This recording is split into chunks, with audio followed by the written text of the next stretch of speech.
ओम।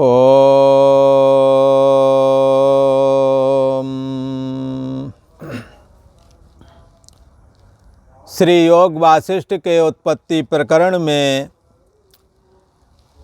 श्री राम जी बोले, हे मुनियों में श्रेष्ठ,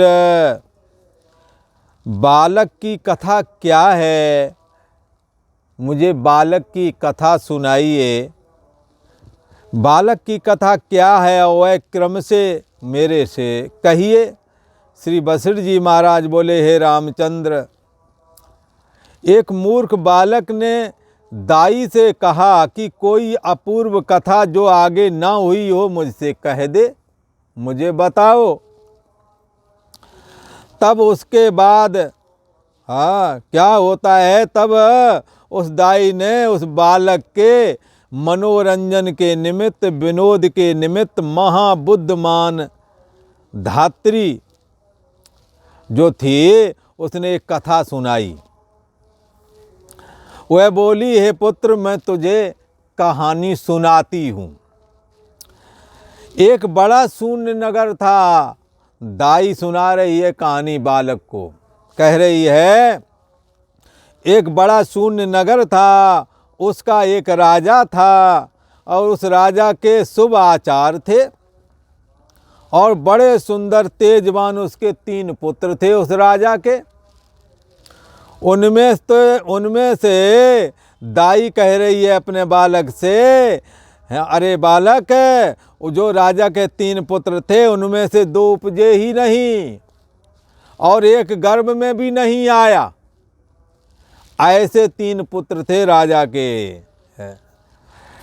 वे तीनों शुभ आचारवान और शुभ क्रिया कर्ता द्रव्य के अर्थ के जीतने को चले। शून्य नगर से बाहर जा करके निर्मार्ग रूप नगर में वे निर्बुद्ध और शोक सहित इकट्ठे ऐसे चले जैसे बुध, शुक्र और शनिचर इकट्ठे चलते हैं। इकट्ठे चलने का दृष्टांत शुक्र और शनिचर और बुध का नहीं है, अपितु समझना क्या है, निर्बुद्ध और शोक का ग्रहण रूप दृष्टांत ही यहाँ पर ग्रहण करना है। राम जी सरसों के फूलों की नाई उनके कोमल अंग थे। जो राजा के 3 लड़के थे, कैसे थे ये? दो के लिए तो कहते हैं कि एक का तो जन्म ही नहीं हुआ है, 2 उपजे ना थे और एक गर्भ में भी ना आया था। ऐसे बालक हुए हैं राजा के, 2 का जन्म नहीं हुआ, एक गर्भ में नहीं आया। तो क्या है, ये विनोद के अर्थ बालक को कथा सुना रही है दाई। तो कहते हैं कि उसके अंग बड़े कोमल थे, इसलिए वे मार्ग में थक गए और ऊपर से सूर्य की धूप तपने लगी। जैसे ज्येष्ठ आषाढ़ की धूप से कमल कुमला जाते हैं, तैसे ही कुमला गए, तप्त चरणों से तपने लगे और महाशोक को वो प्राप्त हुए। चरणों में डाब के कंटक लगे और मुख धूर से धूसर हो गए, तीनों कष्टवान हुए। आगे चलकर उन्होंने 3 वृक्ष देखे। और कहानी कैसी है? कि जो 3 राजकुमारों की कहानी सुनाई जा रही है। एक राजा के 3 बेटे थे, उसमें तो 2 के तो जन्म ही नहीं हुआ है और एक गर्भ में ही नहीं आया है। तो ये बालक को मूर्खों वाली कथा, वो कहानी सुनाई जा रही है, दाई सुना रही है। किस लिए? मनोरंजन के निमित्त, और कोई अभिप्राय नहीं यहाँ। तो कहते हैं अब फिर वो वहाँ से वो राजा के 3 बेटे चले, वही वाले जिनका जन्म नहीं हुआ और एक गर्भ में नहीं आया। कथा चल रही है उन्हीं की। ऐसे ही कहते हैं अंधेर नगरी चौपड़ राजा। ऐसे ही आज के प्रजातंत्र में भी चल रहा है कि एक झूठ को सत्य बनाने के लिए सैकड़ों लोग खड़े हो जाएंगे, ऐसा है वैसा है, तिल का ताड़ बनाएंगे। वही वाली कहानी बताई जा रही है। वो 3 राजकुमार आगे चले और उन्होंने 3 वृक्ष देखे, जिनमें से 2 तो उपजे ही नहीं और तीसरे का बोझ भी नहीं, तीसरे का बीज भी बोया नहीं गया। ऐसे 3 पेड़ देखे, उन तीनों ने एक एक वृक्ष के नीचे आकर के विश्राम किया, और जैसे स्वर्ग में कल्प वृक्ष के नीचे इंद्र और यमराज आकर के बैठते हैं, ऐसे ही उनके फल भक्षण किए और फलों को काट के रसपान किया। उनके फूलों की माला गले में पहरी, चिरकाल पर्यंत वहाँ विश्राम कर फिर दूर से दूर चले गए। इतने में मध्याह्न का समय हुआ।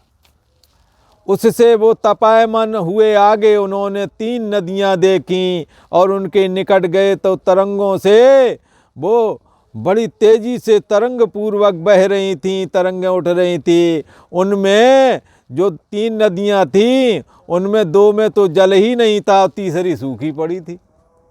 समझ में आई? ऐसी नदियाँ थी।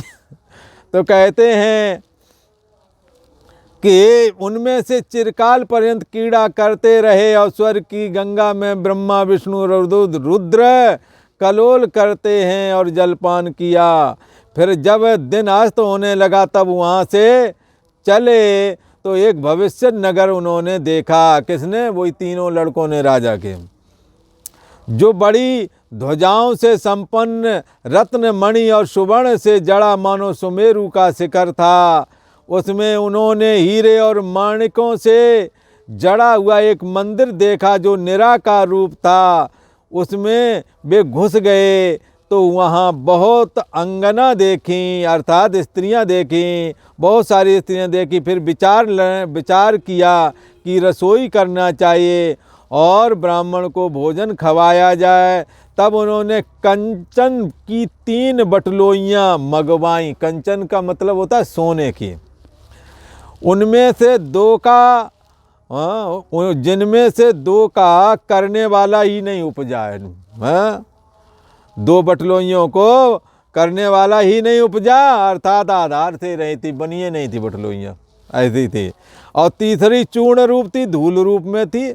उस चूर्ण रूप बटलोई में उन्होंने 16 से रसोई चढ़ाई और ब्रह्मा आदि विदे और निर्मुख ऋषियों को भोजन किया। उससे उन्होंने सैकड़ों ब्राह्मणों को भोजन कराया और आप भी भोजन किया।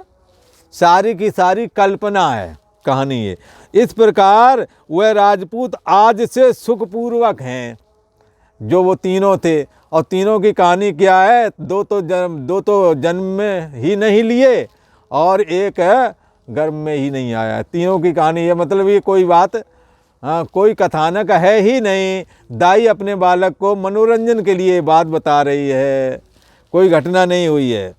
तो कहते हैं वो राजपूत आज तक सुखपूर्वक रह रहे हैं, बता रहे हैं। हे पुत्र, यह रमणीक कथा मैंने तुझसे सुनाई, यदि तू इस कथा को धारण करेगा तो पंडित हो जाएगा। ऊपर से ये बोल रहे हैं। इस प्रकार से ये काल्पनिक कथा अपने दाई सुना रही है अपने बालक के मनोरंजन के लिए। हे राम जी, इस प्रकार धात्री ने जब बालक को कथा सुनाई तब बालक के मन में ये कथा सच साबित होने लगी। उसे लगा सही कह रही होगी। जैसे उस कथा ये बिल्कुल काल्पनिक है फिर भी बालक को सत्य लगने लगी, ऐसे ही राम जी ये जगत भी सत्य लगता है अज्ञानी को। जैसे उस कथा का रूप संकल्प रूप ही है, संकल्प से भिन्न वह कथा कुछ नहीं है, तैसे यह जगत सब संकल्प मात्र है। अज्ञान से हृदय में स्थिर हो रहा है, भ्रम से इस जगत में आस्था हुई है। ये तो अज्ञान दाई जैसे बालक को कथा सुनाती है, आख्यान सुनाती है, दाई कहानी सुनाती है जैसे काल्पनिक कहानी, ऐसे ही इस जगत को भी समझना चाहिए। जैसे छोटा बालक दाई के वचनों में विश्वास कर लेता है, ऐसे ही अज्ञानी ही जगत की सत्यता को धारण करता है।